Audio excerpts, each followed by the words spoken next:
no numbers, there's no pictures, there's no videos, there's no gameplay. I don't like it.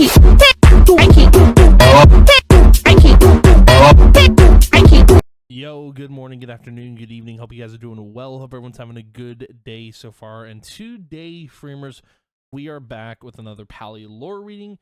This time around, I am combining two different stories together, two different lore entries. And my reason for doing it at first was because I wanted to just combine them because they're two short stories. And now I have...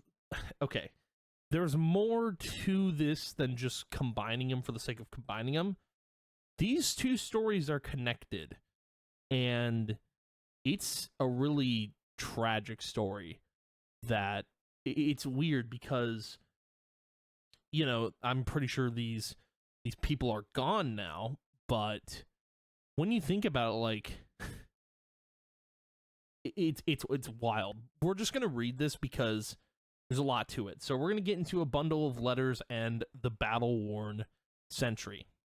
So without a further ado, let's go ahead and jump into it. So to start, we're going to be reading a bundle of letters. We're going to be reading the full story because there is going to be context for why we're reading this first. If you've read it already, you kind of know the story, but I'm going to read it for you guys. So, a bundle of letters. Mammy, Papa's birthday is coming up, and I would like to make him a pie. I think he would lick if it had mushrooms, because Mama says he needs to eat more vegetables. I want to show I was all grown up, so I tried to make it all by myself, but I got something wrong. I rolled out the dough and filled it with mushrooms, but they got all dry in the oven, and the pie was weird and crunchy. Can you help me? Love, Melly. So, we're just going to kind of write down characters here, even though it probably won't matter as much. But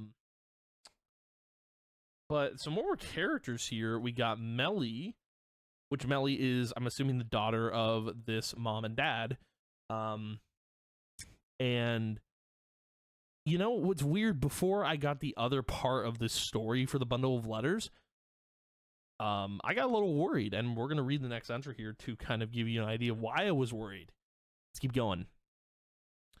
Mammy, I tried what you told me to do with the milk, and it totally worked. The filling came out nice and soft. Will you come to Papa's party? I want you to try this pie, because it feels like we made together. Love, Maddie. P.S. I kept the recipe super safe. It's not in my treasure box with your letters. Here was the extra key in case I forget to bring it back.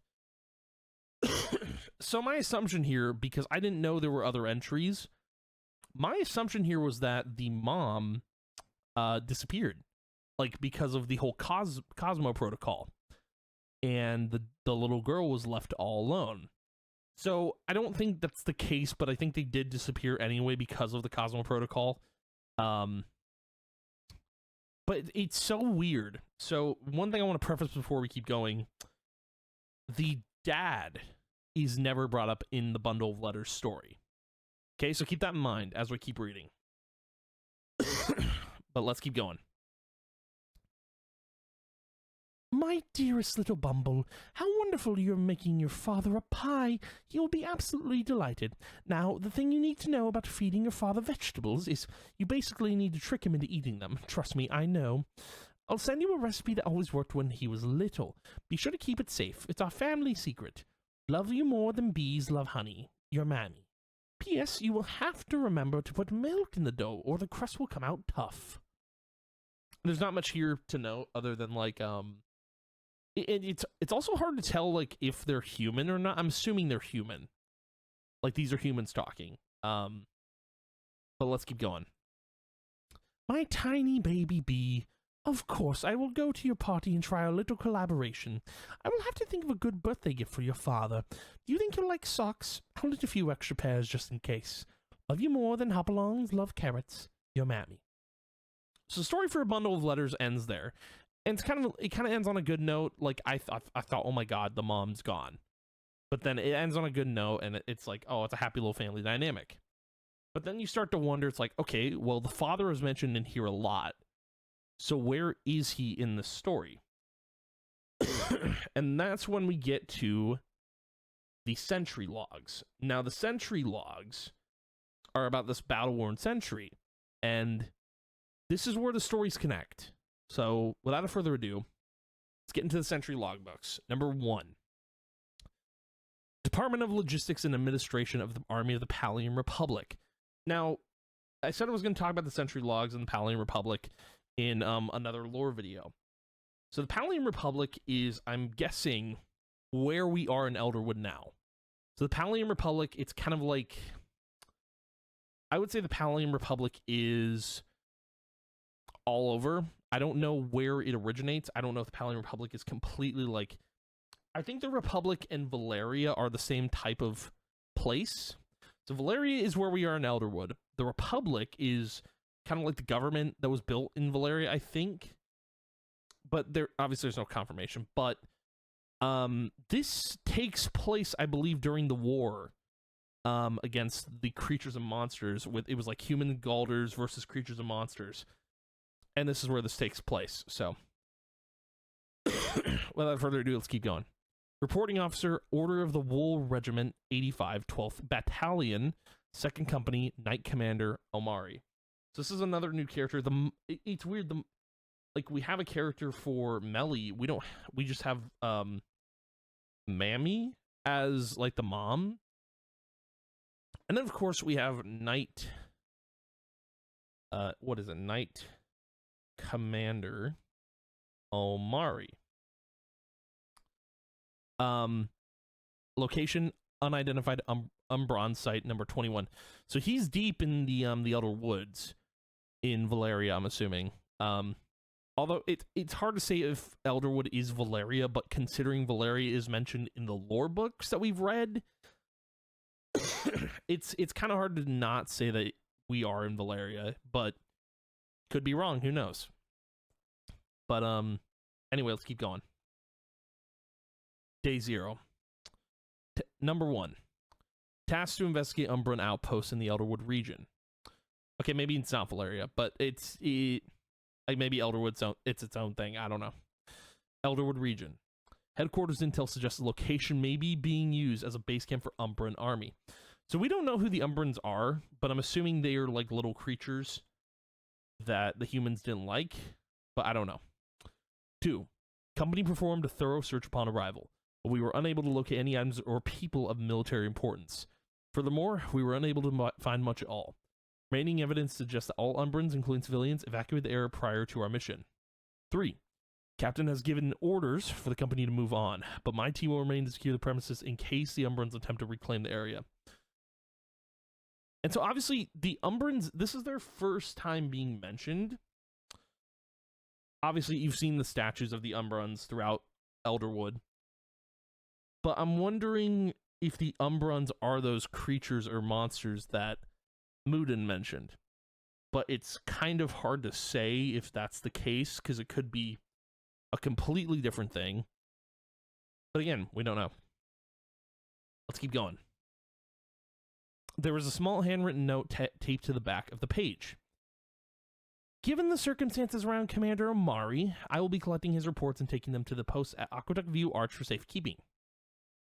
So, we are introduced to another character as well, Squire Nima. So Squire Nima is kind of like Omari's right hand, if that makes sense. So yeah, we have 2 characters for the Sentry logbooks. And yeah, without further ado, let's just keep going, and then I'll kind of explain things when we get further in. Sentry logbook number 2. Department of Logistics and Administration of the Army of the Palian Republic, reporting officer, Order the Wool Regiment, 85, 12th Battalion, 2nd Company, Knight Commander Omari. Location, unidentified Umbran site, number 21. Day 3. 1. Mission is currently underway as planned. No new threats have appeared. I have taken the time to supplement our rations with the Umbrans' abandoned food stores and the vast quantities of edible local flora. Squire Nima has taken it upon herself to dismantle an ancient human flow reservoir. Ancient human flow. I mean, I'm assuming they're human. I'm just going to assume that for the time being because it's not mentioned, but anyway. Let's keep going. 2. However, I have a growing suspicion that we are not alone. There are sounds outside the borders of our camp. I would describe it as similar to a howl or wail, but I cannot tell what animal species it belongs to. Certainly not the local Ogapu. I do not know why, but hearing it sends a shiver down my spine as if I am back on the battlefield. I will attempt to make a recording to send back to headquarters. Palace Falls seems like a suitable location for audio capture. So, we have another location mentioned, which is cool. Palace Falls. But I'm almost positive it's a place in Elderwood, but I'm just going to write it down anyway, just for the sake of writing it down. And yeah, that's the end of the logbook. It's pretty short, but let's move on to the next one. Wait, is there... That's interesting. Did I do this twice? That's weird. Sentry... Okay, I think there's just multiple logbooks for logbook number 2. Department of Logistics and Administration of the Army of the Palian Republic. Reporting Officer, Order of the Wool Regiment 85, 12th Battalion, 2nd Company, Knight Commander Omari. Day 7. I've spent the past 4 nights trying to record the creatures in the woods. Every night, the howls grow louder and more plentiful, but each time I have played the auto back to Squire Nima, she claims all she hears is static.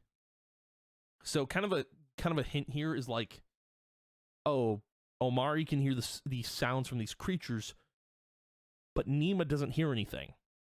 Keep that in mind as we keep going. They are closer. They are watching me now. When I look into the trees at night, I see glowing, hungry eyes. I cannot sleep. I think I found the location of its lair.